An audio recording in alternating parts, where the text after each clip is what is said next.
Hello, my name's Joe, and what we're going to be looking at is the geometry brushes again. There's a few things that I missed out of the initial video that I believe will be helpful for people. If you find this helpful, please like, subscribe, and hit the bell for more videos. And don't forget to check out my website, 3dassetlibrary.com, for Unreal and Unity engine assets.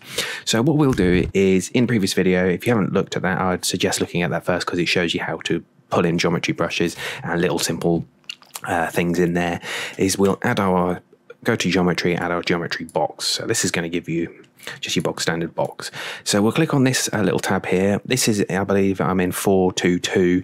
I believe in 425 upwards they move the location of the tabs up here somewhere, but initially it's the same thing. So we'll click on the tab. And what you'll get is this. You see, when I switch back, it's no longer blue. When I switch that, it means we're in edit mode.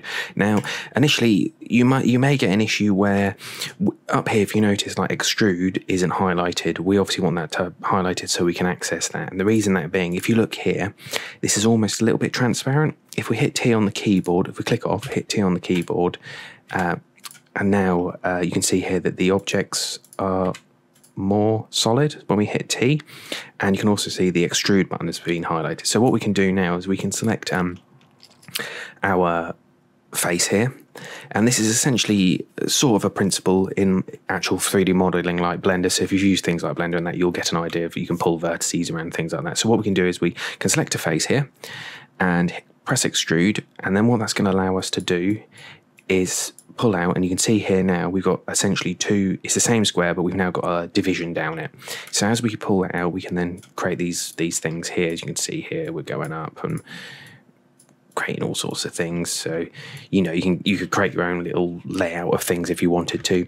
You can also, if we go back to edit mode, you can also pull points about. So if we click on a point here and get our transform tool, what we can do here is you can see here we can pull these. You can even pull the faces about, create some funny shapes here. So that, yeah, I thought I'd just show you this because it obviously can help a lot if you're not necessarily wanting to do stuff in Blender. You might want to initially lay out things, perhaps create some more complicated objects, things like that. So yeah, you can get an idea there. The pen tool, I generally don't use that, but what that allows you to do is if you click on perspective and say switch to top, and what we'll do is we'll just go over here. So this is basically our different views, and what we can do here is we can click on the pen tool, and then if we press spacebar and yeah, there we go, press spacebar, you see this little red dot, and then press spacebar again. Press spacebar again, and what we'll do is we'll just do some weird shape like that. And then what we can do is we can switch perspective view to say left, and there we go. I'm just creating anything here for the minute. It's not, this is certainly not a great model. And then what happens is that we'll do, when we go to our perspective mode, we'll have what is it? There's something I haven't done quite right here. What have I done? I believe perhaps it's just go to top again, and what we'll do is we'll go select our pen tool, and we'll go click space, enter. Yeah, there we go. Didn't press enter. So now what we've got here is we've got a triangle. So you can actually make your own style of shapes. Generally, I don't use that because I find, as there you can see, it's a little bit faffy in places. But I thought I'd show you that the extrude tools mainly because they're incredibly handy. It's to create more complicated objects for your future things. You can even take stuff off like this triangulated one here.